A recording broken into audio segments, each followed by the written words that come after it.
बिहार में voter list को लेकर के चुनाव आयोग की जो कवायद है उसके खिलाफ कई सारे लोग सुप्रीम कोर्ट पहुंचे हैं और उनमें से आरजेडी सांसद मनोज झा भी हैं।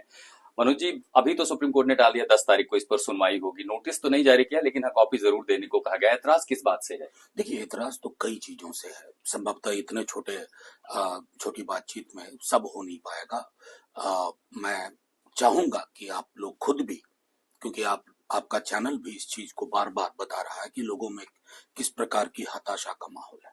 22 बरस बाद आपने निर्णय किया। 22 बरस पहले जब हुआ था, तकरीबन 8 से 10 महीने में हुआ था। आपने 25 दिन में करने का फैसला किया। आपने जब पदभार ग्रहण किया था तो कहा था कि कोई भी निर्णय बिना पॉलिटिकल पार्टी से बात किए हुए नहीं होगा। किस पॉलिटिकल पार्टी से बात की? या सिर्फ एक पॉलिटिकल पार्टी से बात की और बाकियों को विलग छोड़ दिया?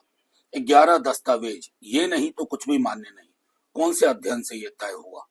25 दिन के अंदर आपकी खुद की बातचीत में आपने बताया कि 20% बिहारी बाहर रहते हैं। वो आपके लिए, आपकी मंशा में डाउटफुल है। मैं सूरत में, मेरा कोई भाई रहता है, लेकिन वो वोट देने बिहार जाता है।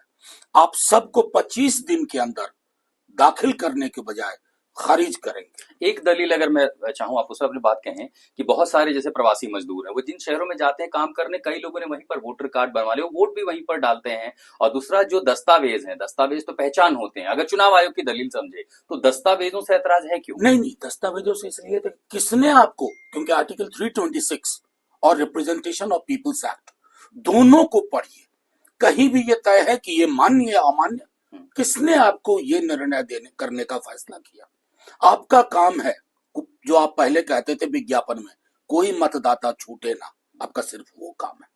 आपका काम ये नहीं है कि संदिग्ध या नागरिकता, और ये दूसरी बात जो आपने कही कि कोई बाहर रह रहा है, वहां का वोटर है, कैसे प्रिज्यूम कर रहे हो? कोई अध्ययन है इसके लिए?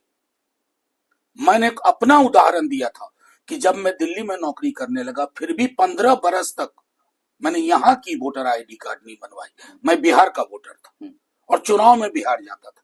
तो ये चीजें अगर आपकी समझ में नहीं आ रही तो आपके निशाने पे कौन लोग हैं? रसूखदार लोग नहीं है, गरीब, दलित, पिछड़े, मुसलमान।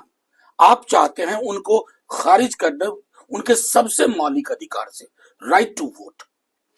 आपने याचिका लेकर के गए थे, इमीडिएट इंटरवेंशन मांगा था, लेकिन कोई राहत अभी मिली नहीं, उस पर रोक नहीं लाया सुप्रीम कोर्ट में। अभी तो सुनवाई की अगली तारीख आएगी। देखिए, हर तरह की बात, हम जागरूकता अभियान भी चला रहे हैं। एक प्रमुख अंग्रेजी दैनिक, बल्कि 2-3 लगातार वो केस स्टडी ले रहे हैं। वो बता रहे हैं कि कितनी परेशानी है, और अगर उसके बाद भी कान पे नहीं जू रेंग रही है। 9 जुलाई को भारत बंद का आह्वान है, वो पहले से तय था, लेकिन उसमें एक बड़ा मुद्दा ये डिसइंफ्रेंचाइजमेंट है, पोटेंशियल, जिसको हम कहते हैं वोटबंदी का पूरा मसला है। और उसके अनुरूप सड़क से लेकर के संसद और न्यायपालिका, मैं समझता हूं कि अंधी गुफा में आखिरी उम्मीद होती। तो बिहार में जो चुनाव आयोग की कवायद है उसके खिलाफ, चुनाव आयोग के खिलाफ सुप्रीम कोर्ट का भी दरवाजा खटखटाया है और विपक्ष सड़कों पर भी उतरने की तैयारी कर रहा है। 9 जुलाई को आंदोलन पटना से शुरू होगा। दिल्ली से मनीष के साथ मैं आशुतोष मिश्रा, आज तक।